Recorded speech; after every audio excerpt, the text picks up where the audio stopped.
ये बात बड़ी गुप्त रूप से सनातन धर्म की रहस्यमय साधना की सिद्धि के विवेक को बताती है कि ये गुरुदेव हमारे तो ब्रह्मांड में रही हुई सभी ऊर्जा आप में आ जाएगा। लक्ष्मी को कुछ देने की जरूरत नहीं है, धन चाहिए तो आज एक अच्छी सी बात को समझ लेना है कि मैं क्या बोलने जा रहा हूं। विश्व में धनुर्धारियों में अर्जुन सबसे प्रसिद्ध और विख्यात और शक्तिशाली धनुर्धारी बने हैं।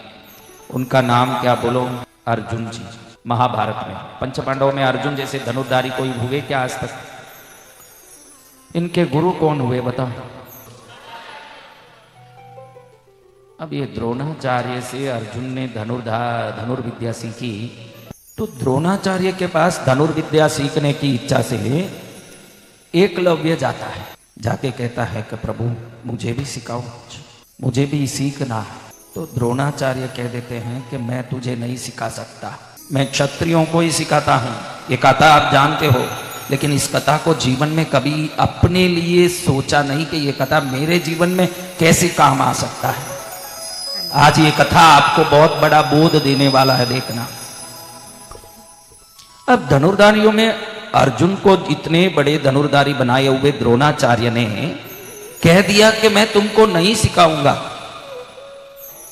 अब देखो, आप स्कूल में जाके कुछ नहीं पढ़ोगे तो आपको लगता है ना मैं अनपढ़ रह जाऊंगा। आपको क्या लगता है? मेरी माँ रसोई नहीं सिखाती तो मैं कैसे रोटी बनाती? आपको लगता है कि नहीं मेरी बच्चियों? बोलो। आज एक बात ध्यान रखना, ये बहुत बड़ी बात है जिसको कोई समझता ही नहीं है, इसलिए इसको कहना बहुत जरूरी है कि एकलव्य ने सोचा कि गुरु महाराज मना कर रहे हैं विद्या सिखाने से, और विद्या सीखने से आती है, तो मैं क्या करूं प्रभु?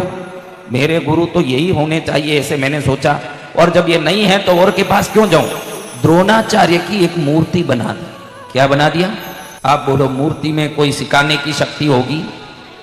अब ये मूर्ति को सामने रख के मन में सोचे कि गुरुदेव ही सिखा रहे हैं मुझे और मैं सीख लूंगा। अब गुरु को मन में ध्याते ध्याते उसने उस रूप के ध्यान से उनके अंदर रही हुई विद्या शक्ति को अपने में प्राप्त कर लिया।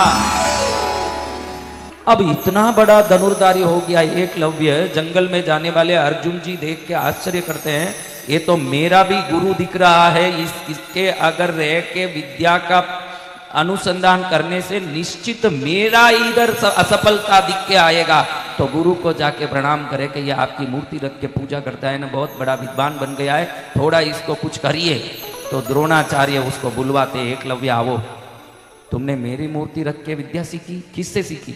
आपकी मूर्ति को ध्यान करता रहा, आपकी मूर्ति के अंदर जितनी विद्या की शक्ति आप में है वो मेरे में स्वतः ही आ गई प्रभु। फिर तो तुझे गुरु दक्षिणा देनी पड़ेगी, फिर तो तुझे गुरु दक्षिणा देनी पड़ेगी तुझे। क्या गुरु दक्षिणा प्रभु बताइए? तेरा अंगूठा काट के दे दे। अब अंगूठे के बगैर आप धनुष का जो नान है उसको चढ़ा सकते हो क्या? लेकिन शिष्य इतना पक्का, गुरु को उसने मन में धार लिया कि ये मेरे गुरु हैं, तो गुरु ने जो मांगा वो देना चाहिए। ये सच्चे शिष्य का लक्षण है। दोस्तों, हमारी वीडियो यूजफुल लगी हो तो प्लीज सब्सक्राइब जरूर कर लेना, ताकि बेल आइकन को नोटिफिकेशन जरूर ऑल कर लेना, क्योंकि जब भी वीडियो डालूं अगर फीस काट के ही गुरु मिल रहे हैं तो भी सस्ता सौदा है वो कर ले, क्योंकि अगला जन्म तो सुधरेगा। जय जय गुरुदेव।